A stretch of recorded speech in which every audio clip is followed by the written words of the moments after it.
Friends, मैं हूं सुनील कुमार और स्वागत करता हूं आपका अपने गीतांश आईटी क्लास में। हम पढ़ रहे हैं ओ लेवल का मॉड्यूल 3 जो कि है programming and problem solving through Python language. हम इसका चैप्टर 3 पढ़ रहे हैं। चैप्टर 3 का आज हम पार्ट 2 वीडियो बना रहे हैं। पार्ट 1 में हमने पाइथन का इंट्रोडक्शन देखा था जिसमें हमने उसकी हिस्ट्री, उसका क्या फीचर्स है और भी बहुत सारी रोचक जानकारियाँ हमने उसमें ली थी। आज हम चैप्टर 3 का पार्ट 2 वीडियो बना रहे हैं, तो देखते हैं आज का हम इस वीडियो लेक्चर में क्या क्या पढ़ने वाले हैं। तो आज का जो हमारा एजेंडा है कुछ इस तरीके से है कि सबसे पहले हम समझेंगे कि पाइथन क्या है, इसकी बेसिक एक छोटी सी डेफिनेशन देखने वाले हैं। वैसे तो अभी तक हम पाइथन के बारे में ही पढ़ रहे थे। पाइथन की बहुत सारी एडवांटेज, डिसएडवांटेज और बहुत सारी फीचर्स के बारे में हमने पिछले वीडियो में कवर कर लिया है। अगर आपने हमारा पिछला वीडियो नहीं देखा है तो उसे एक बार ज़रूर विजिट कर लें। तो ये हमारा चैप्टर 3 है और चैप्टर 3 से हम प्रोग्रामिंग करना स्टार्ट कर रहे हैं। और पीछे के 2 चैप्टर जो हमने कवर किया था जिसमें हमने लैंग्वेज क्या है, प्रोग्रामिंग लैंग्वेज क्या है, इन सब की बेसिक बातें समझी थी। एंड चैप्टर 2 में क्या लॉजिक होता है, क्या एल्गोरिदम, फ्लो चार्ट क्या होता है, वो सब हमने समझा था, जो कि प्रोग्रामिंग सीखने के लिए बहुत ही इम्पोर्टेंट है। जब आप प्रोग्रामिंग करोगे तो आपको एल्गोरिदम एंड फ्लो चार्ट की बहुत ज़्यादा यूज़ होने वाला है। सो आप उस वीडियो को ज़रूर देख लें ताकि आपको एल्गोरिदम एंड फ्लो चार्ट बनाने आ जाए। और ये तो ऐसे टॉपिक है जो एग्ज़ाम में भी पूछे जाते हैं और कहीं आप जॉब के लिए जाते हैं तो इंटरव्यू में भी पूछे जाते हैं। तो ये बहुत ही ज़्यादा इम्पॉर्टेंट है चैप्टर 2। और चैप्टर 3 में हम प्रोग्रामिंग करना स्टार्ट कर रहे हैं, जो कि हम पाइथन लैंग्वेज सीख रहे हैं। तो हम एक छोटा सा डेफिनेशन देखेंगे पाइथन लैंग्वेज का, ये क्या है, और फिर इसके बाद हम समझेंगे कि इसमें कौन कौन से टोकन्स यूज़ होते हैं। यानी कि जब हम प्रोग्रामिंग करेंगे तो हम किन किन वर्ड्स का यूज़ करेंगे, उसको हम कैसे इम्प्लीमेंट करेंगे, कैसे हम प्रोग्रामिंग लिखेंगे, तो उसके लिए है। जैसे कि मैं आपको एक बहुत ही सिंपल भाषा में समझाने की कोशिश कर रहा हूँ। जब आप नर्सरी क्लास में गए थे, जब आप फर्स्ट टाइम क्लास ज्वाइन किए होंगे, तो उस टाइम क्या हुआ होगा, डायरेक्ट टीचर जो भी आपके होंगे वो बुक पढ़ने को नहीं दिए होंगे, क्योंकि आपको तो कुछ आता ही नहीं है, कोई अल्फ़ाबेट्स, कोई वर्ड्स आपको कुछ नहीं आता है। तो स्टार्टिंग में क्या होता है, जब भी कोई बच्चा स्टडी करने जाता है, जब आप वो पढ़ने जाता है, तो जो भी लैंग्वेज पढ़ रहा है, हिंदी, इंग्लिश या फिर कोई भी सब्जेक्ट पढ़ रहा है, तो उसकी सबसे बेसिक चीज़ें सिखाई जाती है। सबसे पहले उसका अल्फ़ाबेट सिखाया जाता है कि कौन कौन से इसमें कैरेक्टर हैं, कौन कौन से इसके अल्फ़ाबेट्स हैं। जैसे कि मैं इंग्लिश लैंग्वेज की बात करूं तो सबसे पहले उसमें ABCD A to Z जो अल्फ़ाबेट्स है उसको समझाया जाता है। देन उसके बाद वर्ड बनाने सिखाए जाते हैं कि वर्ड कैसे बनते हैं, उसको कैसे अरेंज करना है। जब वर्ड बनाने आ जाता है तो फिर उसका सेंटेंस बनाया जाता है, सेंटेंस सिखाया जाता है और उसको कैसे हम बोलेंगे और लिखेंगे, ये सारी चीज़ें सिखाई जाती है। देन उसको फिर एक बुक लिखने को या बुक पढ़ने को दिया जाता है कि अब आप एक पेज राइटिंग करो या फिर एक पेज को रीड करो। तो ऐसे हम कोई भी लैंग्वेज को सीखते हैं, तो ठीक वैसे ही हम प्रोग्रामिंग लैंग्वेज को भी सीखेंगे। तो अभी तक जो हमने सीख रहे थे वो सब अल्फ़ाबेट्स थे, अब हम जो सीखेंगे वो वर्ड्स को सीखेंगे।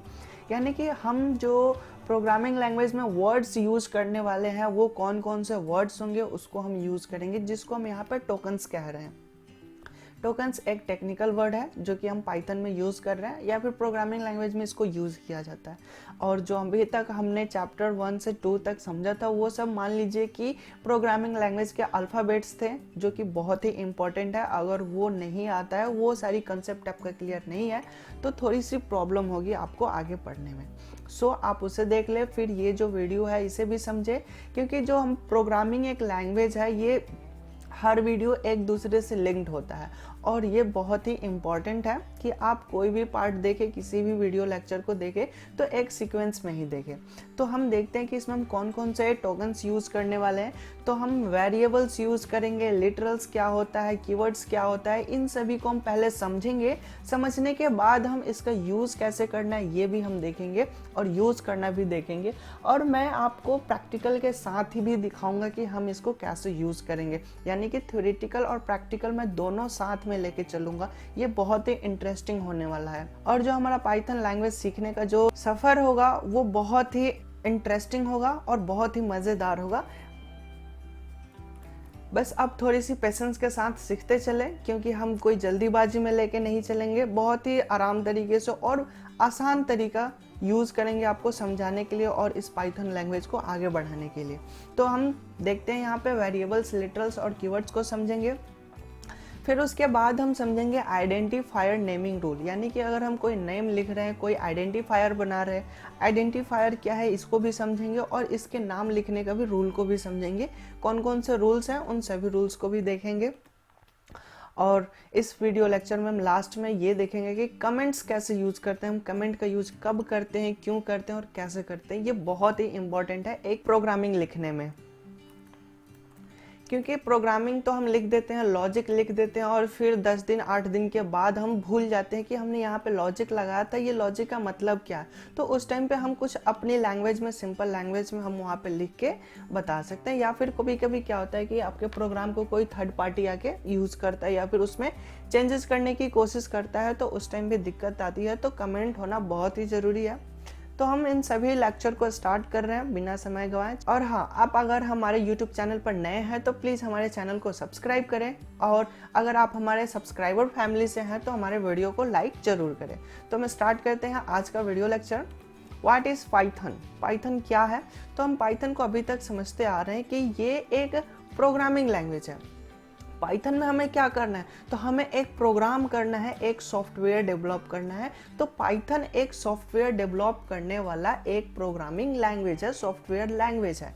ठीक है, इस बात पे अच्छे से समझिएगा कि पाइथन में हम एक्चुअली करने क्या वाले हैं। तो पाइथन में हम छोटे छोटे या बड़े बड़े जिस भी टाइप का है, बहुत सारे हम सॉफ्टवेयर तैयार करने वाले हैं। तो अभी तो हमारा लर्निंग स्टेट है, तो अभी हम छोटे छोटे प्रोग्राम से ही स्टार्ट करेंगे। तो पाइथन एक प्रोग्रामिंग लैंग्वेज है, और वो भी जनरल पर्पस, यानी कि किसी भी प्लेटफॉर्म के लिए हम यहाँ पे सॉफ्टवेयर डिज़ाइन कर सकते हैं पाइथन लैंग्वेज के मदद से। तो ये जनरल पर्पस प्रोग्रामिंग लैंग्वेज है, हम यहाँ पे बहुत सारे टाइप के प्रोग्रामिंग को कर सकते हैं। और हमने ये भी समझा हुआ है कि it is also high level and interpreted programming language. पिछले वीडियो में हमने ये समझा था जब इसका हम इंट्रोडक्शन देख रहे थे कि हाई लेवल क्या होता है और इंटरप्रेटर क्या होता है। मैं एक बार और यहाँ पे आपको बता देना चाहता हूँ। हाई लेवल का मतलब होता है कि जो हम सोर्स कोड लिख रहे हैं उसका होता है हाई लेवल, जो प्रोग्रामर लिखते हैं वो हाई लेवल होता है। और यहाँ पे इंटरप्रेटेड का मतलब क्या है कि ये जो हम हाई लेवल कोड लिखेंगे उसको ये एक एक लाइन को ट्रांसलेट करेगा और एक एक लाइन को एग्जीक्यूट कराएगा। हाई लेवल का मतलब होता है कि वैसा प्रोग्रामिंग लैंग्वेज जो उप्स के कंसेप्ट को फॉलो करता है उसे हम हाई लेवल प्रोग्रामिंग लैंग्वेज कहते हैं। और इंटरप्रेटेड क्या होता है? तो जो वन लाइन को एक टाइम में ट्रांसलेट करता है उसे हम इंटरप्रेटेड प्रोग्रामिंग लैंग्वेज कहते हैं। और ये कैसे करता है? तो ये हाई लेवल प्रोग्रामिंग लैंग्वेज को लो लेवल प्रोग्रामिंग लैंग्वेज में ट्रांसलेट करता है। ठीक है, तो ये बेसिक बातें हमने पिछले वीडियो में समझ लिया था। और ट्रांसलेटर एक और होता है कंपाइलर, और इन दोनों को हमने प्रीवियस वीडियो में डिस्कस कर लिए हैं। तो हम आगे बढ़ते हैं। और ऑब्जेक्ट ओरिएंटेड प्रोग्रामिंग लैंग्वेज को सपोर्ट करता है। जैसे कि हमने बताया था कि कोई भी हाई लेवल प्रोग्रामिंग लैंग्वेज है तो वो उप्स के कंसेप्ट को फॉलो करता है। तो उप्स का जो फुल फॉर्म होता है वो होता है ऑब्जेक्ट ओरिएंटेड प्रोग्रामिंग, यानी कि ऑब्जेक्ट क्या है और उसका हम कैसे प्रोग्रामिंग करते हैं, ये बेसिक बातें इसमें सपोर्ट करता है। तो अब हम समझते हैं कि ऑब्जेक्ट क्या है। बहुत टाइम से हमने ऑब्जेक्ट ओरिएंटेड उप्स के बारे में समझ रहे हैं, तो हम इसका एक एग्जाम्पल के साथ आपको समझाते हैं कि ऑब्जेक्ट ओरिएंटेड क्या होता है। ऑब्जेक्ट क्या है? सबसे पहली बात कि ऑब्जेक्ट को समझना है। तो ऑब्जेक्ट वो सारी चीज़ें हैं जो हमारे आसपास की वस्तुएं हैं जो रियल लाइफ में प्रेजेंट है। जैसे कि मैं हो गया, आप हो गए, आपके आसपास जितने भी कंपोनेंट रखे, जैसे कि आपका लैपटॉप हो गया या आपका फ़ोन हो गया, और मेज, कुर्सी, टेबल, घर, कोई भी चीज़, जैसे कि आपका साइकिल या फिर बाइक, कार, कोई भी चीज़, जितने भी आप वस्तु देख पा रहे हैं वो सब कुछ क्या है? एक ऑब्जेक्ट है।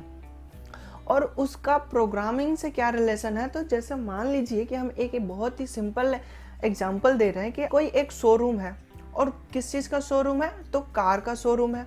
और कार का शोरूम है तो उस शोरूम में कितने कार है ये हमें पता करना है।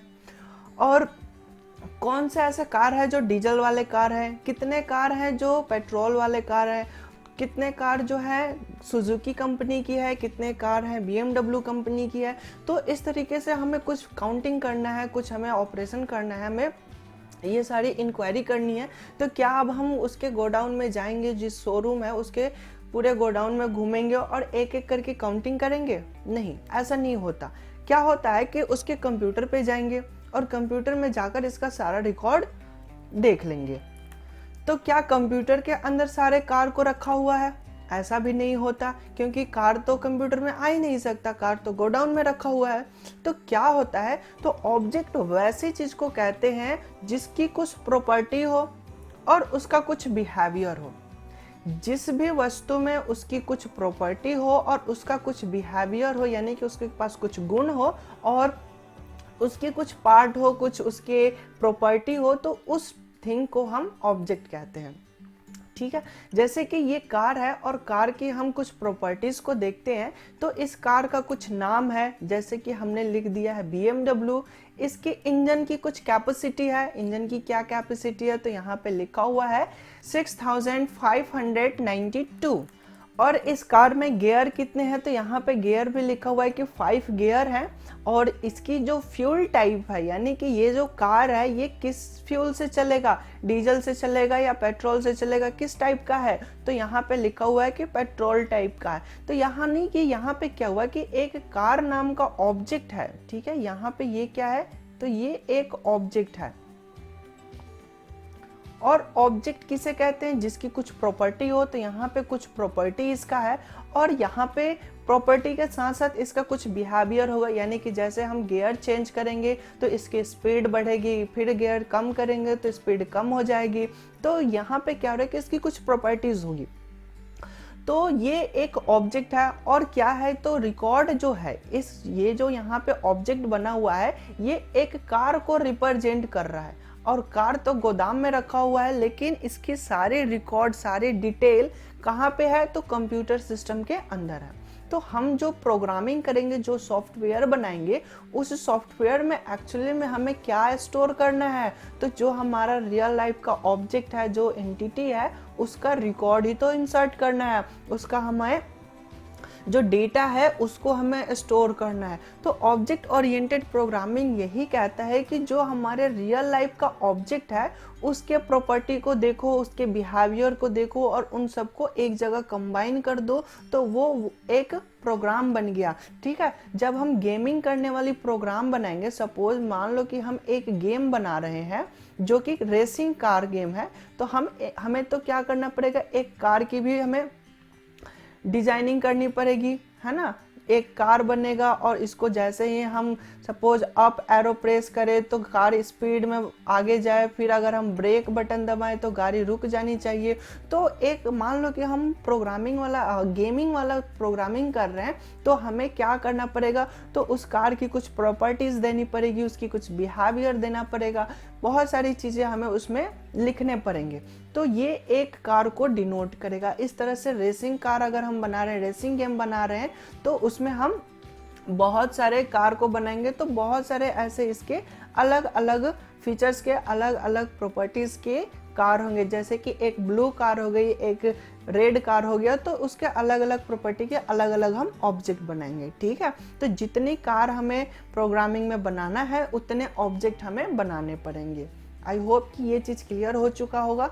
तो रियल लाइफ की जो एंटिटी है, जो हमारे आसपास की वस्तुएं हैं, उसके इंफॉर्मेशन को, उसके रिकॉर्ड को, उसके प्रॉपर्टी एंड बिहेवियर को अगर हम कंबाइन करके रख देते हैं तो वो एक ऑब्जेक्ट कहलाता है। तो हमने पाइथन का डेफिनेशन देखा कि पाइथन एक जनरल पर्पस प्रोग्रामिंग लैंग्वेज है। इसमें हम कोई GUI प्रोग्रामिंग भी बना सकते हैं, कोई भी कंसोल बेस भी बना सकते हैं, या फिर कोई हम गेम भी डेवलप कर सकते हैं, वेबसाइट भी बना सकते हैं। तो बहुत सारे हम प्रोग्राम इसमें कर सकते हैं। और ये पाइथन जो है ये हाई लेवल प्रोग्रामिंग लैंग्वेज है जो कि ऑब्जेक्ट ओरिएंटेड अप्रोच को सपोर्ट करता है। एंड ये जो प्रोग्रामिंग लैंग्वेज है वो इंटरप्रेटेड लैंग्वेज है। इंटरप्रेटेड कहने का मतलब है कि वो एक बार में एक लाइन को एग्जीक्यूट कराएगा, फिर दूसरे बार में दूसरे लाइन को एग्जीक्यूट कराएगा। तो इस तरह से एक एक लाइन को ये एग्जीक्यूट कराएगा, एक एक लाइन को वो काम कराएगा। आई होप कि ये क्लियर हो चुका होगा। अब हम नेक्स्ट टॉपिक को देखते हैं। नेक्स्ट टॉपिक जो है वो है टोकन्स, यानी कि हम प्रोग्रामिंग में कौन कौन से वर्ड्स यूज़ करने वाले हैं, टोकन्स क्या होते हैं और कितने टाइप्स के हैं, ये सारी चीज़ हम अभी समझने वाले हैं। Tokens can be defined as a reserved words, यानी कि टोकन यानी कि जो वर्ड हम यूज़ करने वाले हैं वो पहले से रिजर्व होता है, and each individual word in a statements, और हर एक वर्ड को हम जो भी स्टेटमेंट लिखेंगे, जो भी हम कोडिंग लिखेंगे उसमें इसका यूज़ करेंगे। ठीक है, तो रिजर्व वर्ड होने का मतलब क्या है कि इस जो भी हम वर्ड यूज़ करेंगे उस वर्ड का कोई स्पेसिफिक मीनिंग होगा जिसका हम प्रोग्रामिंग स्टेटमेंट में जो हम कोडिंग लिखेंगे उसमें हम यूज़ करेंगे। तो हम देखते हैं कुछ इसके टाइप्स को जो कि निम्नलिखित है। यहाँ पे आप देख सकते हैं, यहाँ पे 4 टाइप्स के टोकन्स रखे हुए हैं। जैसे फर्स्ट है वेरिएबल्स। वेरिएबल क्या होता है? Where we store any value, कोई भी आप वैल्यू को जहाँ स्टोर करके रखते हो उसको हम वेरिएबल्स कहते हैं। ठीक है, लिटरल सेकंड है। सेकंड लिटरल्स क्या होता है? तो which value store in variable, यानी कि जो वेरिएबल में आप स्टोर कर रहे हो उस वैल्यू को क्या कहते हैं? लिटरल्स कहते हैं। जैसे कि हम यहाँ पे एक एग्जांपल दें कि a, यहाँ पे हो गया a इज इक्वल टू 5, यानी कि क्या है कि a नाम का जो मेमोरी ब्लॉक है इसमें 5 आ चुका है। ठीक है, ये जो मेमोरी है उसमें क्या है? 5 है। तो 5 यहाँ पे क्या कहलाएगा? लिटरल्स कहलाएगा। और a क्या कहलाएगा? तो a क्या? वेरिएबल कहलाएगा। ठीक है, अभी हम बेसिक इसका हम एक एक लाइन में समझ रहे हैं, वैसे हम इन सभी को डिटेल समझने वाले हैं इसके बाद। अब हम समझेंगे कीवर्ड क्या है। तो कीवर्ड की हमने एक लाइन में यहाँ पे दिखाया है कि सम वर्ड्स आर रिजर्व्ड, यानी कि कुछ ऐसे वर्ड हैं जो कि रिजर्व करके रखा हुआ है, जो हर लैंग्वेज में, हर प्रोग्रामिंग लैंग्वेज में अपना अपना कीवर्ड होता है। कुछ में कॉमन भी होते हैं, कुछ में डिफरेंट भी होते हैं। तो इसमें कुछ रिजर्व्ड होता है जिसका कुछ खास मीनिंग होता है। अभी हम इन सभी को देखने वाले हैं डिटेल में। और फिर जो नेक्स्ट है वो है ऑपरेटर्स। ऑपरेटर क्या होता है? तो जिसकी ये रिस्पॉन्सिबिलिटी होती है कि वो कोई परफॉर्मेंस करे, कोई ऑपरेशन करे। जैसे कि हम यहाँ पे लिखते हैं a बराबर 5 हो गया और यहाँ पे b इज इक्वल टू 10 हो गया, और हमने यहाँ पे लिख दिया a प्लस b, यानी कि क्या है? 5 प्लस 10। अब इसका रिजल्ट कितना होगा? 15।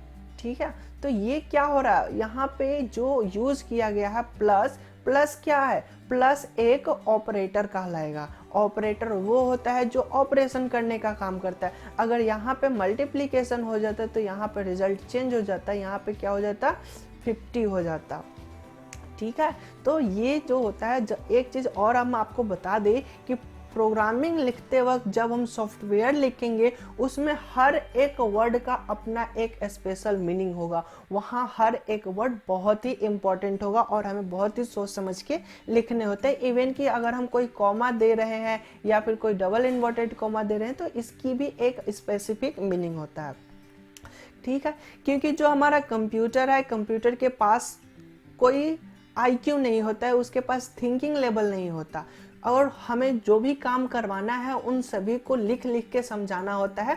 तो लिखने के लिए हम हर एक वर्ड को बहुत ही सोच समझ के लिखेंगे। जैसा हम वर्ड लिखेंगे वो वैसा ही बिहेव करेगा, क्योंकि उसको ये पता है कि इस वर्ड का क्या मीनिंग है, बस उतना ही वो वर्क करने वाला है। सो यहाँ पे हर एक वर्ड का अपना स्पेसिफिक मीनिंग होता है और हमें हर वर्ड को बहुत ही केयरफुली लिखना होता है।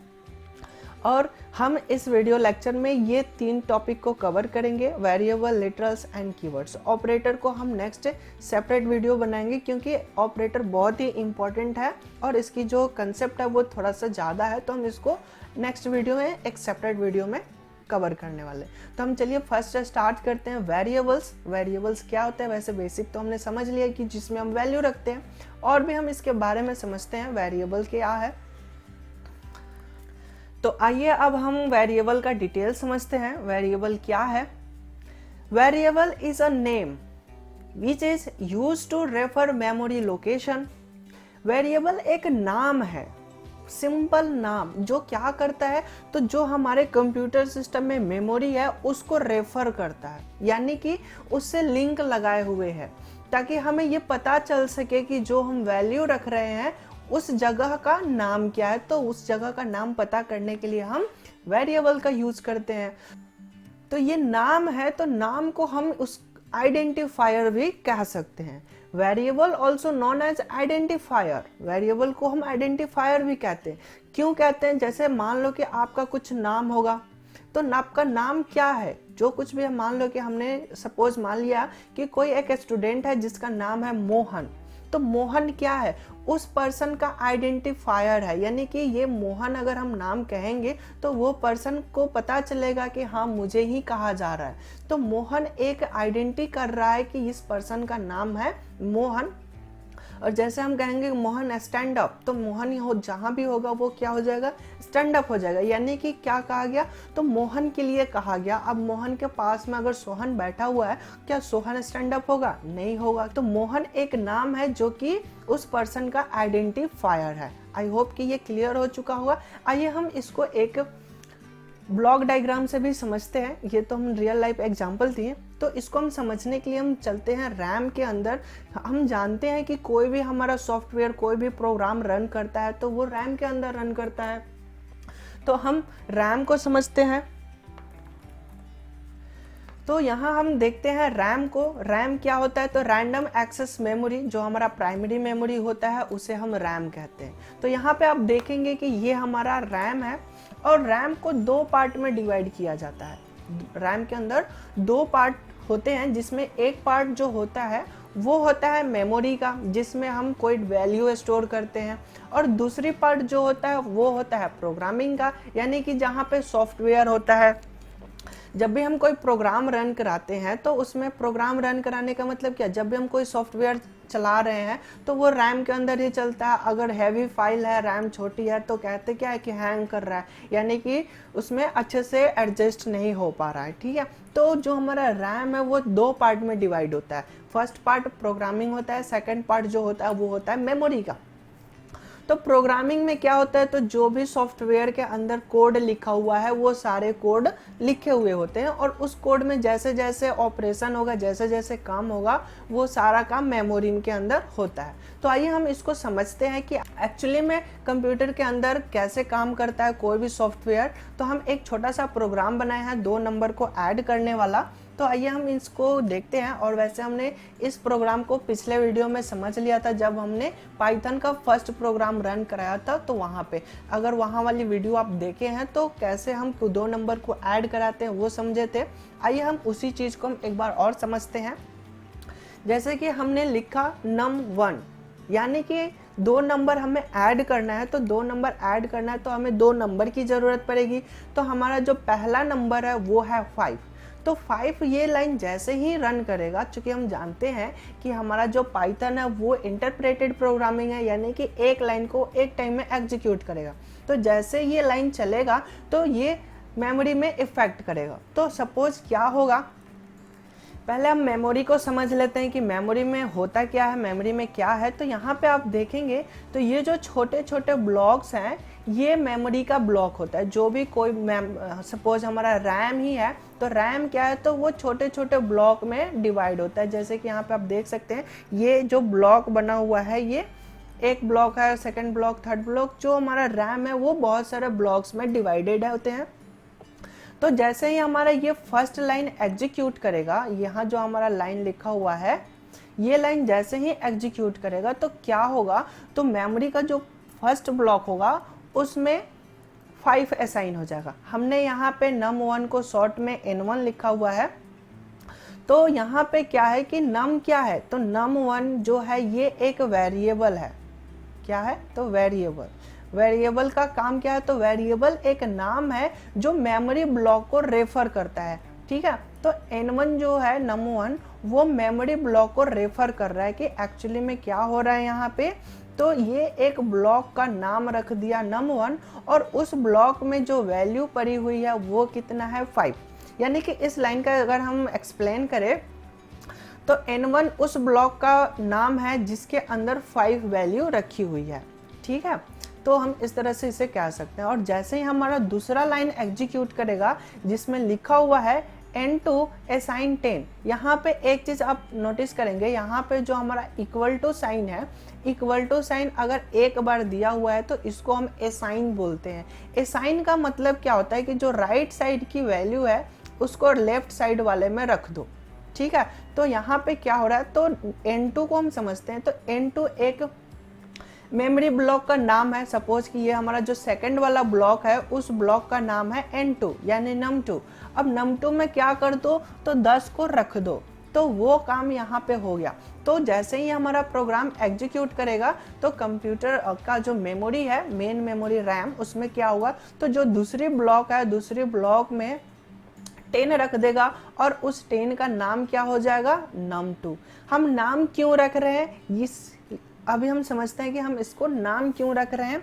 तो अब हमारा जो थर्ड लाइन है वो है कि num1 एंड num2 को ऐड कर दो, और ऐड करने के बाद क्या करना है, तो उसको सम के अंदर स्टोर करना है, ठीक है।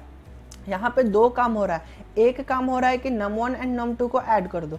अगर हम नाम नहीं देते ब्लॉक का कि इस ब्लॉक में 5 है, इस ब्लॉक में 10 है रखा हुआ है, अगर हमें ये पता ही नहीं रहता कि इसमें इसका नाम क्या है और दूसरे ब्लॉक का नाम क्या है, तो हम यहाँ पे एडिशन कैसे परफॉर्म करते, हम कोई काम ही नहीं कर सकते। यानी मान लो कि आपका कोई नाम है और मुझे कोई आपका नाम पता नहीं है, तो हम आपको कोई सजेशन या फिर आपके नाम रख के हम कोई काम कैसे कहेंगे, समझ रहे हैं।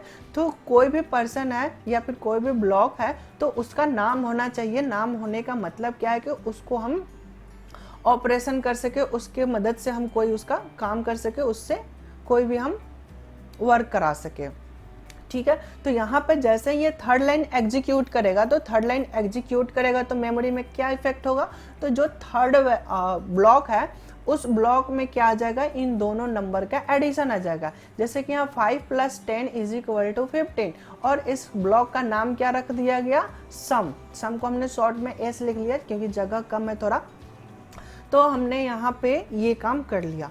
तो मेमोरी में आप देखेंगे कि मेमोरी में कैसे वर्क कर रहा है, तो हर एक लाइन एग्जीक्यूट कर रहा है और हर एक लाइन का मेमोरी में ऑपरेशन भी हो रहा है, मेमोरी अपडेट भी हो रही है। अब हमारा सम आ चुका है मेमोरी ब्लॉक में, सम के अंदर, तो अब हम प्रिंट करा देंगे कि प्रिंट कर दो सम को। तो डिस्प्ले क्या हो जाएगा, हमारा जो आउटपुट आएगा, तो आउटपुट में क्या हुआ कि सम नाम का जो वेरिएबल है, यानी कि ये जो ब्लॉक है, इस ब्लॉक में जो कोई भी वैल्यू पड़ी होगी वो वहां पे डिस्प्ले करा देगा। इस लाइन का मतलब ये है कि सम नाम का जो वेरिएबल है, जो मेमोरी ब्लॉक है, उस ब्लॉक में जो भी वैल्यू है उसको आउटपुट कर दो, उसको मॉनिटर पर डिस्प्ले करा दो। तो हमने ये समझा कि हमारा कोई प्रोग्रामिंग है तो वो कैसे एग्जीक्यूट करता है और एग्जीक्यूट करके मेमोरी में कैसे अपडेट होता है। और यहाँ पे हमारा जो मेन समझने वाली बात थी वो था यहाँ पे वेरिएबल्स। तो यहाँ पे n2, n1 एंड सम जो है ये सब क्या है, वेरिएबल्स कहलाते हैं, और जो इसमें वैल्यू रखी हुई है उसको हम लिटरल्स कहते हैं। ओके, लिटरल्स यानी कि जो हमारा वैल्यू हो, तो अगर ये नंबर है तो इसे हम नंबर लिटरल्स कहेंगे। अगर कोई XYZ रखा हुआ है, जैसे हम मान लेते हैं कि एक और हम यहाँ पे ऑपरेशन समझते हैं, जैसे कि मान लीजिए कि हम यहाँ पे लिखते हैं, यहाँ पे हम लिखते हैं नेम, ठीक है। नेम के अंदर हमने रख दिया मोहन, ठीक है। तो अब क्या होगा, तो मोहन नाम का जो बंदा होगा, अब यहाँ पे क्या होगा, एक ब्लॉक में आ जाएगा MOHAN,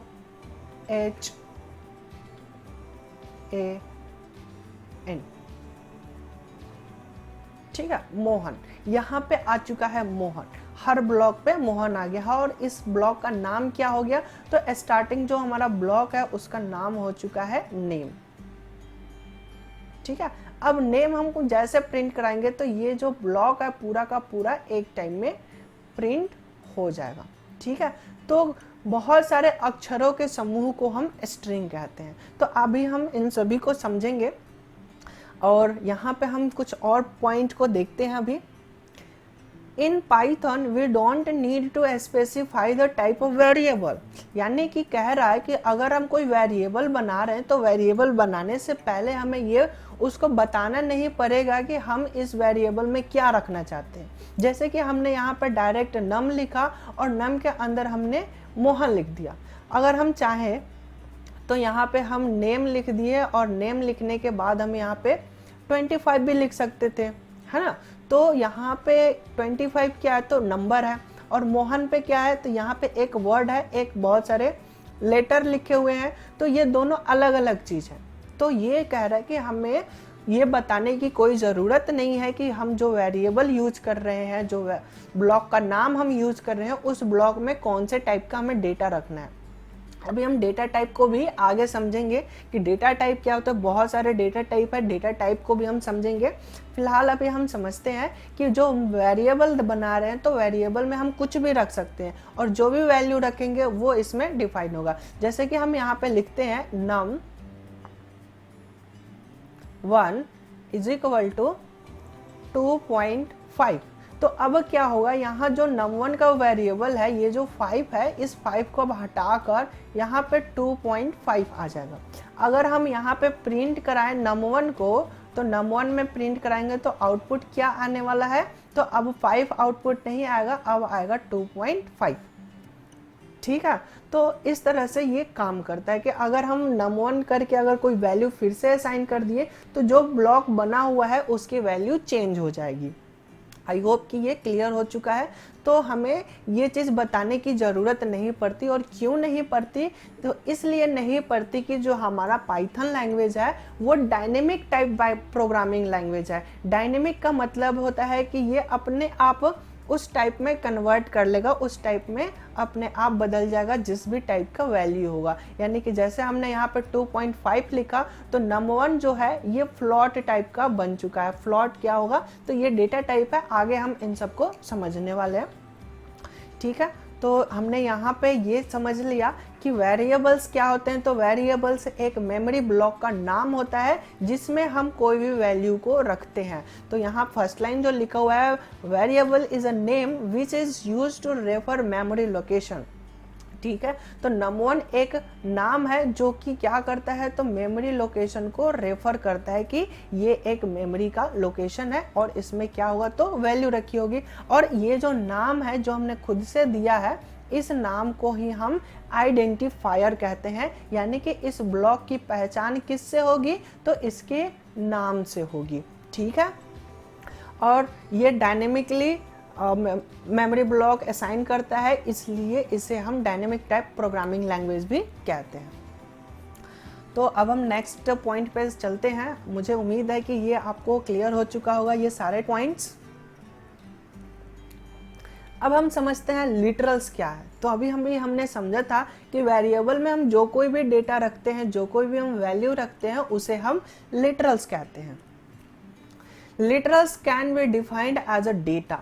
जो डेटा होता है उस डेटा को ही हम लिटरल्स कहते हैं। That is given in a variable और कांस्टेंट। यानी कि वेरिएबल और कांस्टेंट जो हम रखते हैं उसको हम लिटरल्स कहते हैं। ठीक है, लिटरल्स के कुछ टाइप्स भी हैं। Python support the following literals, जो कि निम्नलिखित है। तो पाइथन 5 टाइप्स को लिटरल्स है, उन सबको सपोर्ट करता है। जैसे कि पहला जो है वो है स्ट्रिंग लिटरल्स। स्ट्रिंग का मतलब क्या होता है, तो स्ट्रिंग का मतलब होता है ग्रुप ऑफ कैरेक्टर्स। बहुत सारे अक्षरों के समूह को हम स्ट्रिंग कहते हैं। अब वर्ड भी हो सकता है, सेंटेंस भी हो सकता है, कुछ भी हो सकता है। जहाँ भी बहुत सारे वर्ड लिखे हुए हैं, लेटर लिखे हुए हैं, उन सभी को ये स्ट्रिंग लिटरल्स कहेंगे। और नंबर की बात करें तो नंबर में 1 2 3 हो जाएगा, 2.5 हो जाएगा, इस तरह के हो गए। स्पेशल लिटरल्स भी है, तो हम इन सबको देख लेते हैं कौन कौन से लिटरल्स है और एक एक करके समझते हैं। तो यहाँ पे आप देखेंगे स्ट्रिंग लिटरल्स को, तो यहाँ पे लिखा हुआ है जैसे GIITM या फिर गीतांश IT क्लास। तो ये क्या कहलाएगा, स्ट्रिंग लिटरल्स। यानी कि ये स्ट्रिंग एक वैल्यू है। और एक चीज़ और आप नोटिस कीजिएगा कि जहाँ भी हम स्ट्रिंग लिखते हैं उसको हम डबल इन्वर्टेड कॉमा या सिंगल इन्वर्टेड कॉमा के अंदर लिखेंगे। इसे हम कोट्स भी कहते हैं, single quotes and double quotes. तो जो कोई भी वैल्यू कोट्स के अंदर लिखे जाते हैं उसे हम स्ट्रिंग कहते हैं। ठीक है, और वो कुछ भी वैल्यू हो सकता है। सपोज अगर हम मान लीजिए कि हमने यहाँ पे लिखा, डबल कोट्स के अंदर लिख दिया 1 2 3, तो क्या ये नंबर है? नहीं, अब ये नंबर नहीं रह गया, अब ये क्या हो गया, तो स्ट्रिंग हो गया। क्यों? क्योंकि हमने इसे डबल कोट्स के अंदर लिख दिया। अगर बिना डबल कोट्स का हमने 1 2 3 लिखा हुआ होता तो ये एक नंबर कहलाएगा। ठीक है, आई होप कि ये क्लियर हो चुका होगा। तो जो कोई भी वैल्यू डबल इन्वर्टेड कॉमा के अंदर लिखा जाएगा वो सब क्या कहलाएगा, स्ट्रिंग कहलाएगा। जैसे हमने यहाँ पे @ सिंबल लिख दिया तो ये भी क्या कहलाएगा, अब ये स्ट्रिंग कहलाएगा। ठीक है, एक ही अक्षर है बेशक, लेकिन अब क्या कहलाएगा, वो स्ट्रिंग कहलाएगा।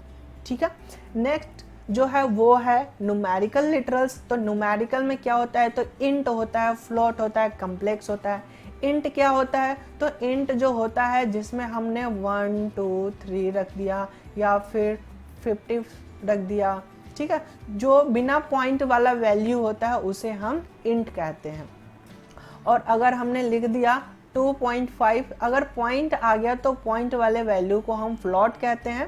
एंड अगर कम्प्लेक्स की बात करें तो यहाँ पे होता है जैसे कम्प्लेक्स नंबर जो होता है जिसमें एक इमेजिनरी नंबर होता है, जैसे 2 + 3 आई यहाँ पे जो j लिखते हैं हम पाइथन में, तो यहाँ पे 2 + 3 हो गया। तो ये जो नंबर है ये क्या कहलाएगा, एक कम्प्लेक्स नंबर कहलाएगा। ठीक है, यहाँ पे एक इमेजिनरी नंबर होता है। तो ये आप 8th क्लास या 10th क्लास में आप पढ़े होंगे इसे, या फिर 12th में भी है। तो ये सभी कुछ आप मैथ के क्लास में पढ़े होंगे जब आपका नंबर सिस्टम चल रहा होगा। स्पेशल लिटरल्स की बात करें तो स्पेशल लिटरल्स जो है वो है नन, यानी कि हम कोई वेरिएबल बनाते हैं और उसमें हम कोई भी वैल्यू नहीं रख सकते। यानी कि सपोज जैसे हमने लिख दिया a = नन, यानी कि a की जो ब्लॉक बनेगी, मेमोरी ब्लॉक, उसमें क्या होगा, तो कुछ नहीं है, खाली है। नेक्स्ट जो है वो है बुलियन लिटरल्स। बुलियन में क्या होता है कि या तो ट्रू होगा या तो फॉल्स होगा, इसमें कोई और वैल्यू नहीं आ सकता। ठीक है, या तो ट्रू या तो फॉल्स, तो ट्रू फॉल्स को ही हम यहाँ पे बुलियन कहते हैं। लिटरल्स कलेक्शन, लिटरल्स कलेक्शन जो होता है इसमें क्या होता है, तो लिस्ट होता है, बहुत सारे रिकॉर्ड का लिस्ट होता है। जैसे कि हम यहाँ पे बात करें कि हमारे पास बहुत सारे ब्लॉक को एक साथ रिप्रेजेंट करना, जैसे कि यहाँ पे हो गया 2 2.5, या फिर हम यहाँ पे लिख दिए जी, कोई भी हमने वर्ड लिख दिया और इन्वर्टेड कॉमा के अंदर लिखा है तो इसका मतलब ये स्ट्रिंग हो गया। तो यानी कि हम इंटीजर, फ्लोट, स्ट्रिंग, कोई भी वैल्यू है तो हम उसको लिस्ट बना सकते हैं। ठीक है, तो लिस्ट बनाने के लिए हमारे पास लिस्ट है, सेट है, डिक्शनरी है, और एक और होता है टपल, T। ठीक है, ये टपल एक और होता है जो कि यहाँ पे मिसिंग हो चुका है। तो लिस्ट होता है, टपल होता है, सेट होता है और डिक्शनरी होता है। तो ये 4 टाइप के हमारे पास कलेक्शन होते हैं, लिटरल्स कलेक्शन। तो अब हम इन सबको प्रैक्टिकली देखते हैं कि इसमें क्या क्या है। अब हम जितने भी लिटरल्स पढ़े हैं उन सबका एक प्रैक्टिकली देख लेते हैं, क्योंकि प्रैक्टिकली समझना बहुत ही इम्पोर्टेंट है। तो मैं उम्मीद करता हूँ कि ये आपको फॉन्ट दिख रहा होगा। वैसे मैं एक और अब काम कर देता हूँ, इसकी जो साइज है वो मैं बढ़ा देता हूँ और आप भी देख लें कि कैसे साइज बढ़ता है। तो आप मेन्यू बार में आएंगे ऑप्शन में, तो ऑप्शन में आने के बाद कॉन्फ़िगर IDLE है, तो यहाँ से आप आएंगे तो यहाँ नीचे आपको साइज़ देखने को मिलेगा और यहाँ से साइज़ जो भी रखना चाहते हैं वो आप रख लें। यहाँ पे उसका सैंपल दिखाई देगा और बस ओके कर दीजिए। जैसे ही ओके करेंगे फॉन्ट साइज बड़ी हो जाएगी।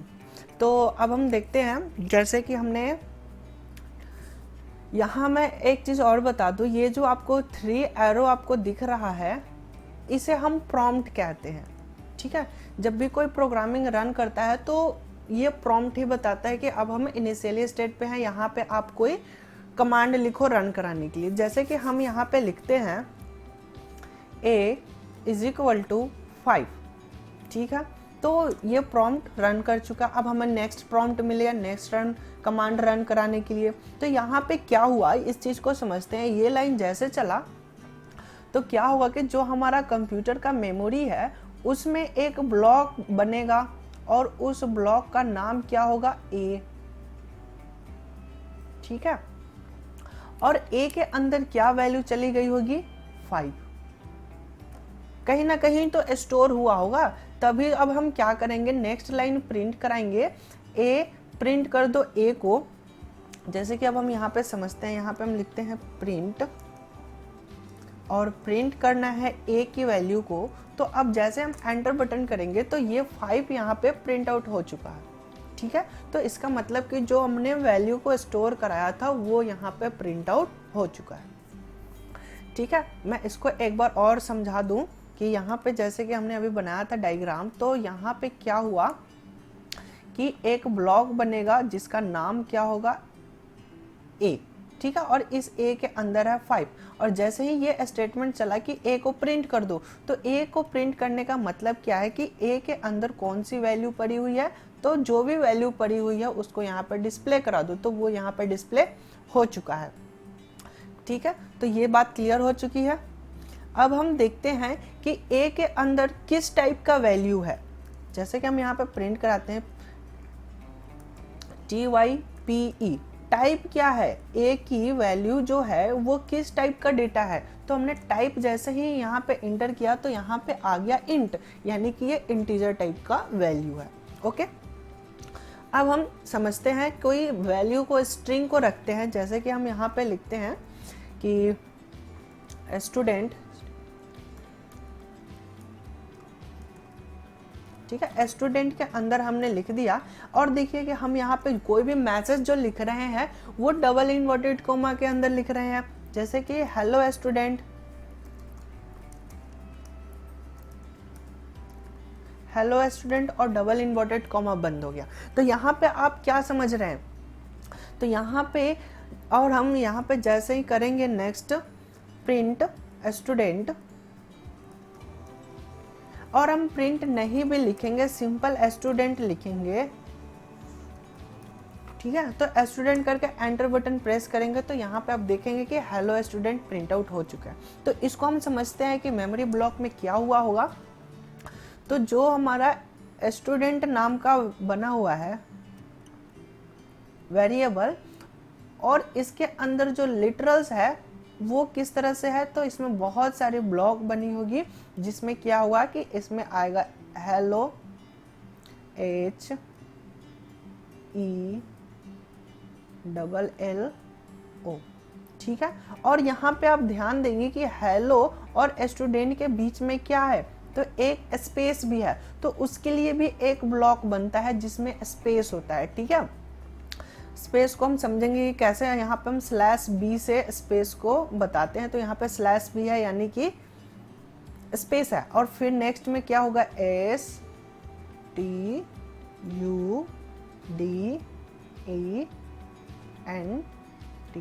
ठीक है। तो इस तरह से ये एक ब्लॉक बन गया जिसमें बहुत सारे जितने भी लेटर लिखे हुए हैं उन सभी को स्टोर कराया गया। और जैसे ही हमने स्टोर किया तो स्टोर में क्या हुआ, तो ये जो फर्स्ट वेरिएबल है, फर्स्ट जो ब्लॉक है उसका नाम स्टूडेंट है, और जैसे हमने स्टूडेंट किया तो ये पूरे को पूरे ब्लॉक को प्रिंट करा दिया। यहाँ पे क्या होता है प्रिंट कराने के वक्त, तो यहाँ पे जो लास्ट जो हमारा टी लिखा हुआ था, यहाँ पे जो लास्ट हमारा स्टूडेंट्स है ना, तो यहाँ पे एस आया होगा स्टूडेंट्स, यहाँ जो हमने लास्ट TS है तो यहाँ पे TS है। और फिर लास्ट में क्या होता है, तो एक नल कैरेक्टर होता है जो कि हमारे जो स्ट्रिंग है, जो हमने सीक्वेंस स्टोर किया बहुत सारे अक्षरों का, तो वो वहाँ पे टर्मिनेट हो जाता है। यानी कि ये बताता है, ये जो सिंबल है ये बताता है कि यहाँ पे इंड हो चुका है, यानी कि अब यहाँ के इसके आगे आप प्रिंट मत कराओ कि यहाँ पे ये खत्म हो चुका है, ठीक है। तो इस तरीके से ये वर्क करता है। बाकी हम जब स्ट्रिंग पढ़ेंगे तो वहाँ पे और भी डिटेल समझेंगे।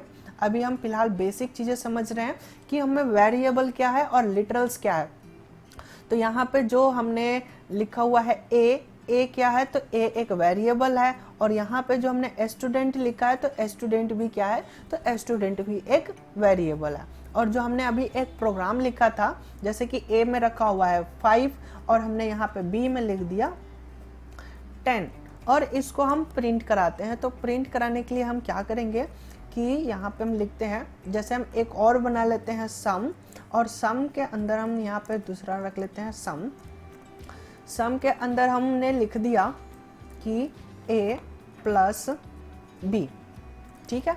अब यहाँ पे क्या होगा कि a की जो वैल्यू है, a की वैल्यू कितनी है, a की वैल्यू यहाँ पे आप देख सकते हैं 5 रखी हुई है और b की वैल्यू कितना है तो 10 रखा हुआ है। अब हम यहाँ पे सम में क्या किए कि सम नाम का एक वेरिएबल बनेगा जिसमें a प्लस बी रख देगा। यहाँ पे क्या हो रहा है तो असाइन हो रहा है। असाइन का मतलब कि जो राइट साइड की वैल्यू आएगा, जो भी कैलकुलेशन आएगा वो सम में रख दो, ठीक है। तो यहाँ पे मेमोरी में एस में ब्लॉक बन चुका है। अब क्या होगा तो हम यहाँ पे प्रिंट कराते हैं PRINT। अब देखिए कि हम कितना बेहतर तरीके से प्रिंट आउट कराते हैं। तो यहाँ पे हम डबल इन्वर्टेड कोमा में लिखते हैं मैसेज कि एडिशन ऑफ 2 नंबर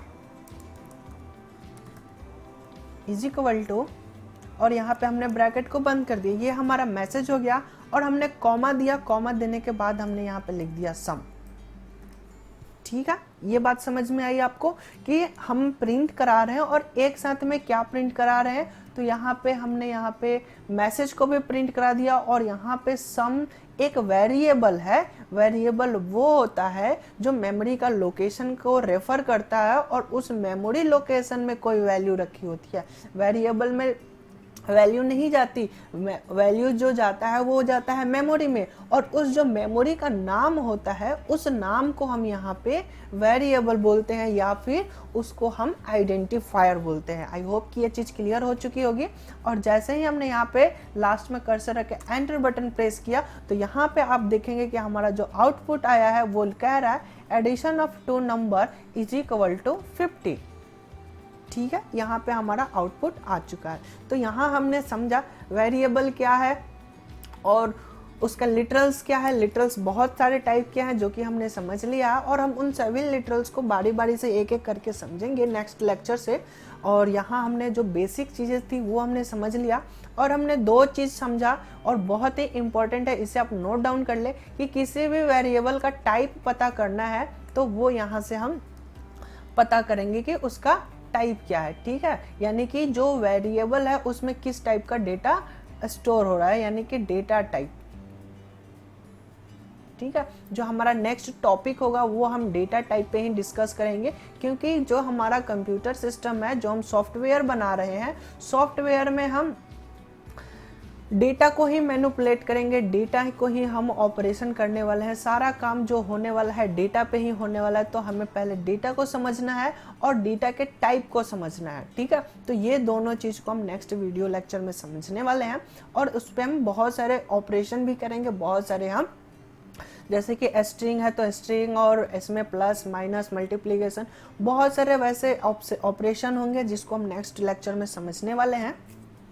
तो यहाँ पे हमने प्रैक्टिकली देख लिया, और आपको किसी भी टाइप का डाउट हो, कोई भी प्रॉब्लम हो तो आप हमें कमेंट कर सकते हैं।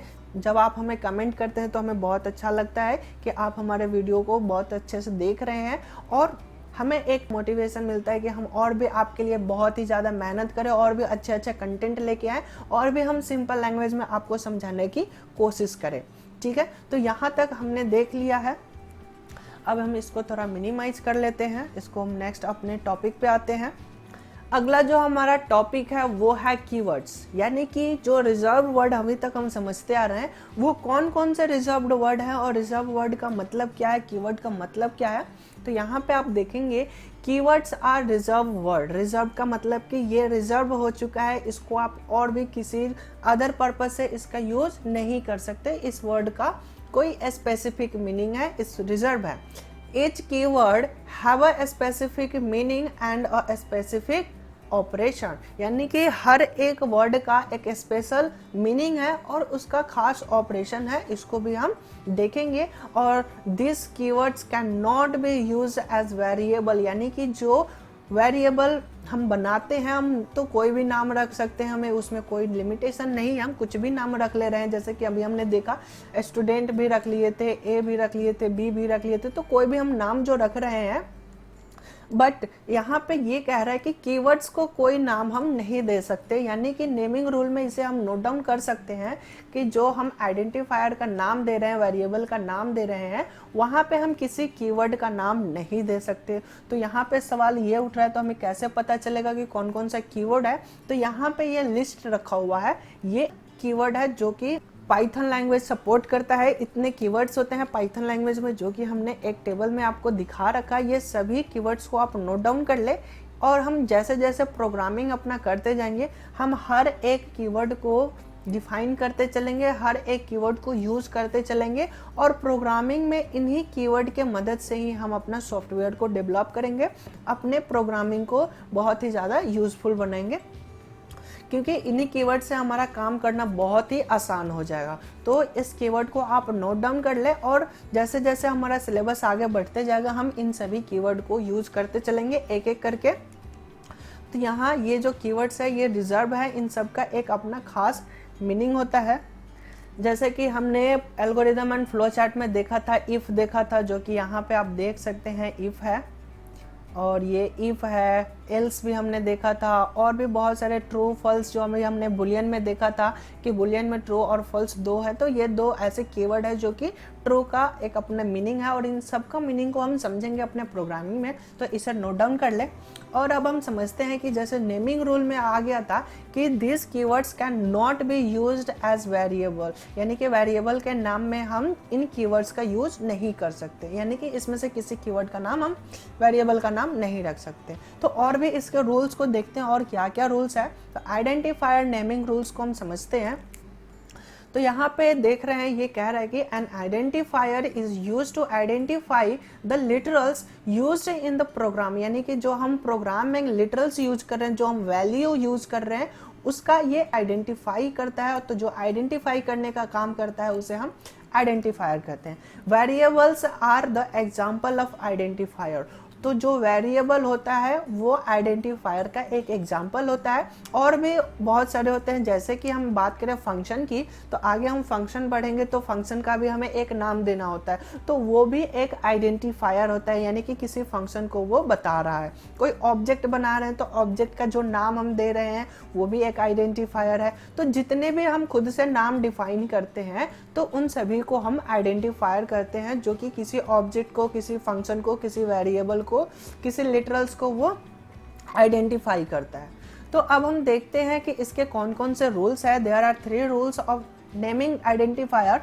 तो हम फर्स्ट रूल को देखते हैं। फर्स्ट रूल ये कहता है कि all the character except may be an alphabets, अब A to Z स्मॉल भी हो सकता है और कैपिटल ABCD भी हो सकता है, कैपिटल अल्फाबेट भी हो सकता है। तो may be A to Z small and A to Z capital, और हम इसमें अंडरस्कोर भी रख सकते हैं एंड डिजिट्स मीन्स 0 to 9, यानी कि बेसिकली मोटा मोटी इस रूल का मतलब क्या है कि जो भी हम नाम रखेंगे उस नाम में अल्फाबेट होगा, आइदर स्मॉल केस या तो कैपिटल केस।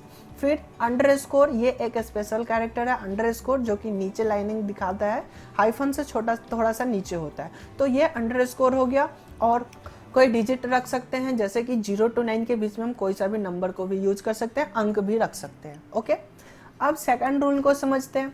सेकंड रूल ये कहता है कि the first character to the variable must be an alphabet और अंडरस्कोर, यानी कि जो भी हम नाम रखेंगे उस नाम का फर्स्ट कैरेक्टर क्या होगा, तो या तो ABCD होगा, A to Z either capital और स्मॉल, एंड स्टार्टिंग अंडरस्कोर से भी हो सकता है। ठीक है, तो ये दो चीजें हैं, या तो हम अंडरस्कोर से स्टार्ट करें या तो हम ABCD से स्टार्ट करें। यहाँ पे इस रूल के कहने का मतलब ये है कि स्टार्टिंग में कोई नंबर नहीं हो सकता, जैसे 1 2 3। अभी तक जो हमने वेरिएबल बनाया था जैसे कि num1, तो जो हम नंबर यूज कर रहे थे वो लास्ट में यूज कर रहे थे, तो फ्रंट पे नहीं यूज कर रहे थे। और मैं बता दूं कि जो अंडरस्कोर स्टार्टिंग में दिया जाता है तो वो जो प्री डिफाइन फंक्शन होते हैं उसमें भी होते हैं और हम खुद से भी बना सकते हैं, जैसे अंडरस्कोर ABC 1 2 3, तो ये एक वेरिएबल का नाम हो सकता है, ये पॉसिबल है। लेकिन अगर हम कहें A1 AB, तो ये वेरिएबल नाम नहीं हो सकता। और वैसे वेरिएबल नाम आप कुछ भी दे सकते हैं, लेकिन कॉम्बिनेशन किसका किसका होना चाहिए, अल्फ़ाबेट का कॉम्बिनेशन होना चाहिए और 0 to 9 होना चाहिए और अंडरस्कोर होना चाहिए, इसके अलावा और कुछ नहीं होना चाहिए। और कुछ नहीं होने का मतलब यहाँ पे थर्ड रूल ये बता रहा है कि identifier name must not contain any white space, यानी कि कोई वाइट स्पेस कैरेक्टर नहीं हो सकता। वाइट स्पेस कहने का मतलब क्या है यहाँ पे कि कोई स्पेस नहीं हो सकता, कोई हम टैब नहीं दे सकते, टैब जब हम प्रेस करते हैं तो वहाँ भी होता है ना कुछ स्पेस, कुछ ज़्यादा स्पेस होता है, और हम एंटर बटन का यूज नहीं कर सकते।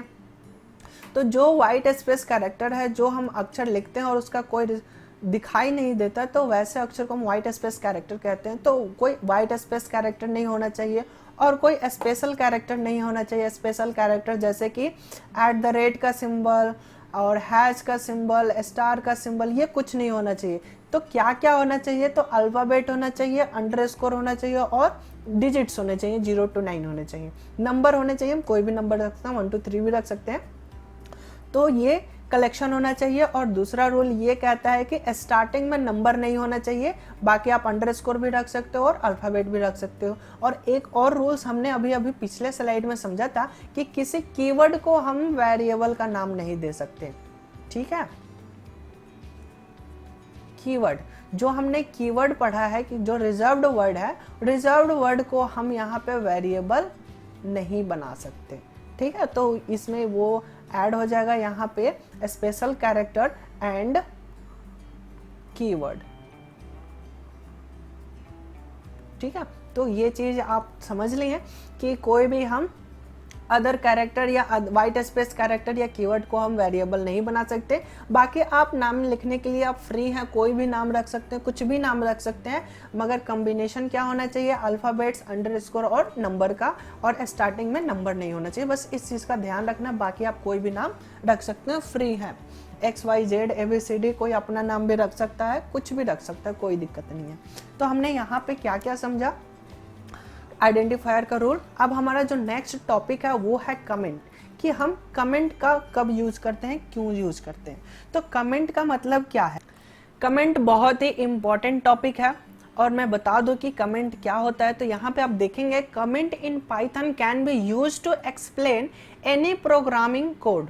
कोई भी हम प्रोग्राम का कोड लिख रहे हैं तो उस कोड को एक्सप्लेन करना है, समझाने के लिए हम अपनी इंग्लिश लैंग्वेज, जो भी हम लैंग्वेज समझ रहे हैं उस लैंग्वेज में हम अपनी भाषा में कोई चीज़ लिख रहे हैं, बट वो कोडिंग में ना आए तो उसको अलग दिखाने के लिए हम कमेंट का यूज करते हैं। It can be use to hide the code as well, यानी कि कोडिंग से ये हाइड हो जाता है। तो अब हम समझते हैं कि कैसे यूज करते हैं। तो इसके लिए और भी हम यहाँ पे समझते हैं, Python support 2 types of comment. Comment 2 types को यहाँ पे सपोर्ट करता है, लेकिन यहाँ पे जो मेन कमेंट करने की जो रूल्स है वो है एक ही है, सिंगल कमेंट रूल एक ही होता है। लेकिन हम दूसरे को हम अपने पर्पज से यूज कर सकते हैं, बट वो कमेंट नहीं होता। सिंगल लाइन कमेंट कहता है कि in case user want to specify a single line comment, then comment must start hash, यानी कि हैश सिंबल से हम कमेंट को स्टार्ट कर सकते हैं। जैसे कि यहाँ पे आप एग्जांपल देख रहे हैं कि हैश दिस इज कमेंट, यानी कि जब हम कोडिंग जहाँ लिख रहे हैं वहाँ पे हम ये वर्ड लिख दिए और यहाँ पे हम हैश लगा दिए, तो इसका मतलब कि क्या है कि इंटरप्रेटर जो है, हमारा जो कोड रन कराने वाला सॉफ्टवेयर है, उसको ये लाइन दिखाई ही नहीं देगा, ये हाइड हो जाएगा, ठीक है। तो एक लाइन को कमेंट करना है तो हम हैश सिंबल का यूज करते हैं। और आप देखेंगे, बुक देखेंगे या फिर कहीं और भी ट्यूटोरियल्स देखेंगे, तो कहीं भी अगर आप पढ़ रहे हैं तो वहाँ पे एक और टॉपिक मिलता है, पॉइंट मिलता है, मल्टी लाइन कमेंट, लेकिन ये एक्चुअली में कमेंट नहीं होता है, ठीक है। तो क्यों नहीं होता है इसको हम समझते हैं, बट हम इसको कमेंट के रूप में यूज कर लेते हैं, बट ये कमेंट नहीं होता है, ठीक है। तो इसको हम प्रैक्टिकली देखते हैं, तभी ये आपको समझ में आएगा। तो प्रैक्टिकली देखने के लिए हम यहाँ से पाइथन को ऑन करते हैं। इसको हमने क्लियर कर लिया। अब हम समझते हैं कि कमेंट क्या है। तो जैसे कि हम यहाँ पे लिखते हैं प्रिंट, PRINT, स्पेलिंग गलत नहीं होना चाहिए, और यहाँ पे कलर अगर चेंज हो गया यानी कि आपका स्पेलिंग सही है। प्रिंट में हमने लिख दिया SU, हम यहाँ पे लिखते हैं GIITM, ठीक है। और यहाँ पे हमने ब्रैकेट को बंद कर दिया और इन्वर्टेड कॉमा बंद किया, एंटर किया, तो यहाँ पे हमारा आउटपुट आ चुका है। लेकिन हम वही चीज़ फिर से लिख रहे हैं और यहाँ पे हमने लिख लिया, और लिखने के बाद हमने ब्रैकेट्स भी बंद कर लिया। लेकिन अब हम क्या करते हैं, यहाँ पे हम हैश सिंबल का यूज करते हैं। तो जैसे ही हमने हैश सिंबल यूज किया, यहाँ पे आप देखेंगे कि ये क्या हो चुका है, तो हाइड हो चुका है, यहाँ पे कलर चेंज हो चुका है, कलर रेड हो गया। रेड का मतलब है कि अब ये सॉफ्टवेयर जो रन करा रहा है ये इसे अब रन नहीं कराएगा। ठीक है, तो हमने यहाँ पे इस चीज़ को रन करा के एक बार एंटर किया तो यहाँ पे देखिए कोई आउटपुट नहीं आ रहा है। एक और हम समझते हैं, जैसे कि हम यहाँ पे लिखते हैं प्रिंट, फिर मैं उसी चीज़ को यहाँ पे लिखता हूँ, तो मैं इसको कॉपी कर लेता हूँ। इसमें बहुत ही अच्छा है कॉपी पेस्ट करना, और अगर आप कंसोल बेस यूज़ कर रहे हैं जो ब्लैक विंडो वाला है तो उसमें आप कोई भी चीज़ को कॉपी पेस्ट नहीं कर सकते। तो यहाँ पे हमने हैश सिंपल दिया और यहाँ पे हमने लिख लिया कि दिस इज सेंटर नेम। ठीक है, यानी कि ये जो लाइन है ये सेंटर का नाम है। ठीक है, और जैसे हमने एंटर बटन प्रेस किया तो यहाँ पर रिजल्ट आ गया JIITM। आई होप कि ये चीज़ समझ में आ गया होगा। और मैं एक बार और इसी कोड को रन करा के आपको दिखाता हूँ। इसको मैंने यहाँ से कॉपी किया और मैंने फिर से इसको पेस्ट किया, बट इस बार हम क्या कर रहे हैं तो यहाँ पे हैश सिंबल को हमने हटा दिया। बट यहाँ पे आप कलर को देखेंगे तो कलर रेड से रिमूव हो चुका है। और जैसे ही हम लास्ट में अगर एंटर बटन प्रेस करेंगे तो यहाँ पे आप देखेंगे सिंटैक्स एरर आ रहा है कि यहाँ पे एरर हो चुका है। ये जो लाइन है ये जो हमारा रन कराने वाला इंटरप्रेटर है वो इसे ये लाइन दिख रहा है, और दिखने के बाद ये कह रहा है कि ये लाइन एक्स्ट्रा है, ये इनवैलिड है, यहाँ पे ये चीज़ नहीं होना चाहिए। ठीक है, तो हमने ये समझ लिया कि हैश सिंबल जैसे हमने लगा देंगे तो वो यहाँ पे कमेंट करना बंद कर देगा। यानी कि जैसे ही हम यहाँ आगे हैश सिंबल लगा देंगे तो वो चीज़ कमेंट हो जाएगा, वो हाइड हो जाएगा, वो रीडेबिलिटी नहीं रहेगी। अब हम मल्टी लाइन को समझते हैं। तो मल्टी लाइन को समझने के लिए हम एक स्क्रिप्ट करते हैं। जैसे कि हम यहाँ से ओपन करते हैं, हमने एक प्रोग्राम पिछले क्लास में बनाया था, फर्स्ट प्रोग्राम, जो कि ये है, जिसमें हमने 2 नंबर को ऐड कराया था और कुछ सेंटेंस भी प्रिंट कराया था। ठीक है, तो अब हम ये समझते हैं कि मल्टी लाइन कमेंट करना है तो कैसे कमेंट करेंगे।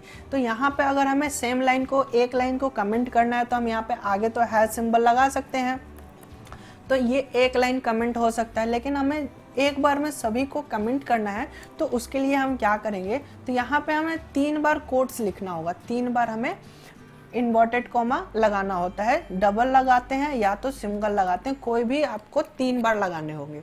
और 3 बार लगाने के बाद हम पहले तो हम इसको नॉर्मली प्रिंट करा के आपको दिखाते हैं कि इसका आउटपुट क्या आता है।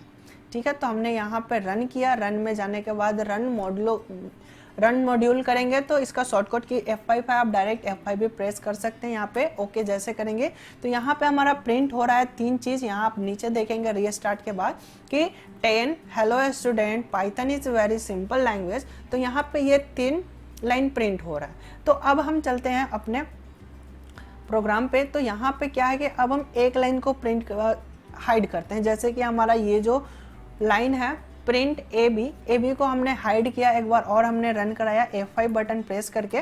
तो यहाँ पे देखिए कि अब 2 लाइन ही प्रिंट कर रहा है, hello student Python is very simple language. अब हम फिर से चलते हैं अपने प्रोग्राम पे। अब हम यहाँ पे 3 टाइम्स कोट्स दे देते हैं और यहाँ इंड में हम आके फिर 3 टाइम्स कोट्स दे दिए और हम फिर इसको रन कराएंगे। तो बट हमें एक कुछ आउटपुट के लिए तो रखना पड़ेगा, तो हमने यहाँ लास्ट में प्रिंट करा लिया print this is last line. ठीक है, यानी कि अब क्या प्रिंट होगा तो दिस इज लास्ट लाइन। और जैसे हमने यहाँ पे F5 करके सेव करके प्रिंट कराया तो यहाँ पे आप देखेंगे कि दिस इज लास्ट लाइन, यानी कि लास्ट लाइन रन हो रहा है, लास्ट लाइन ही एग्जीक्यूट हो रहा है, बाकी कुछ एग्जीक्यूट नहीं हो रहा। तो यहाँ पे हमने समझा कि मल्टीपल लाइन को कमेंट कैसे करेंगे। बट यहाँ पे ये समझने वाली बात है कि ये कमेंट नहीं है। अगर आप यहाँ पे ध्यान दें तो यहाँ मैं आपको बता देता हूँ। जैसे कि ये जो हमने प्रिंट कराया था तो प्रिंट में यहाँ पे आपने देखा कि जो डबल इन्वर्टेड कॉमा में जो हमारा मैसेज है उसकी कलर क्या है, ग्रीन है। ग्रीन करने का मतलब क्या है कि ये जो वैल्यू है, ये जो हमारा मैसेज है, ये स्ट्रिंग बन चुका है और स्ट्रिंग को हमने प्रिंट करा दिया। और यहाँ पे क्या हो रहा है तो यहाँ पे मल्टीपल लाइन स्ट्रिंग बन रहा है, क्योंकि इन सभी का कलर आप देखेंगे तो कलर क्या है, तो यहाँ से अब देखेंगे कलर जो है सभी का कलर ग्रीन हो चुका है। ग्रीन होने का मतलब क्या है कि ये सभी स्ट्रिंग बन चुका हुआ है। ये जो हमारा ब्लॉक है ये क्या हो चुका है, तो स्ट्रिंग बन चुका है।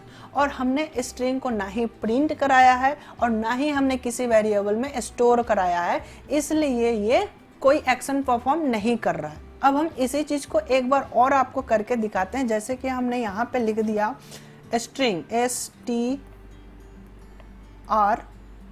स्ट्रिंग 1 हमने कर दिया और हमने यहाँ पे इक्वल टू साइन दे दिया। अब यहाँ पे हम क्या कराते हैं, हम प्रिंट कराते हैं str1 को, str1।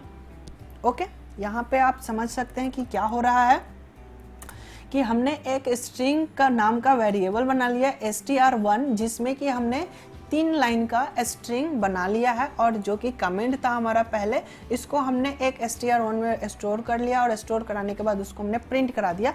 अब हम यहाँ पे इसको रन करा के आपको दिखाते हैं। तो यहाँ पे आप देखेंगे print ab, print hello student, print Python is very simple language, वो सब कुछ यहाँ पे प्रिंट आउट हो रहा है। तो यहाँ पे हम स्ट्रिंग में कन्वर्ट कर दे रहे हैं मल्टीपल लाइन को यहाँ पे स्ट्रिंग में कन्वर्ट कर दे रहे हैं, बट इसका कोई हम यूज नहीं कर पा रहे हैं, इसलिए ये कोड हमें दिखाई नहीं दे रहा है आउटपुट में। बट ओरिजिनली एक्चुअली में क्या हो रहा है, तो ये कमेंट नहीं हो रहा है। ओके, पाइथन कमेंट करने की एक ही रूल को सपोर्ट करता है, जो कि है हैश सिंबल। अगर हम फ्रंट पे हैश सिंबल लगा देते हैं, आगे हम किसी भी लाइन के आगे अगर हम हैश सिंबल लगा देंगे तो वो लाइन कमेंट हो जाएगा। और कमेंट की पहचान है कि उसकी कलर क्या हो जाएगा, रेड कलर से होगा। आई होप कि ये चीज़ क्लियर हो चुकी होगी। तो अब हम देखते हैं, तो हमने यहाँ पे मल्टीपल लाइन कमेंट भी समझ लिया कि जो कि कैसे यूज़ करते हैं। एक्चुअली में ये कमेंट होता नहीं है, लेकिन हम कमेंट के रूप में इसका यूज़ कर लेते हैं। तो आज के इस वीडियो लेक्चर में हमने समझा पाइथन क्या है, इसके बेसिक डेफिनेशन समझे, ऑब्जेक्ट ओरिएंटेड का एग्जांपल देखे, एंड फिर इस प्रोग्रामिंग में कौन कौन सा टोकन्स यूज होते हैं उन सभी को देखे, जैसे कि वेरिएबल, लिटरल्स एंड कीवर्ड्स। इन सब को हमने प्रैक्टिकली भी देख लिया और थ्योरेटिकली भी देख लिया। फिर हमने आइडेंटिफायर नेमिंग रूल को देखे कि नेमिंग रूल हम क्या क्या रख सकते हैं, और फिर लास्ट में हमने कमेंट को यूज़ करना भी सीखा और इसके कितने टाइप्स है उसको भी समझ लिया। तो आज का ये वीडियो अगर आपको पसंद आया हो तो इसे लाइक करें एंड अपने दोस्तों के साथ इस वीडियो को शेयर करें, ताकि वो भी पाइथन लैंग्वेज अच्छे से सीख सके और ओ लेवल और ए लेवल एग्जाम को क्रैक कर सके, वो अपने मॉड्यूल में पास आउट हो सके। अगर आप हमारे YouTube चैनल पर नए हैं तो हमारे चैनल को सब्सक्राइब करें एंड बेल आइकन प्रेस करें, ताकि जब भी कोई नई वीडियो अपलोड हो तो नोटिफिकेशन सबसे पहले आपके पास पहुंचे। Thanks for watching this video.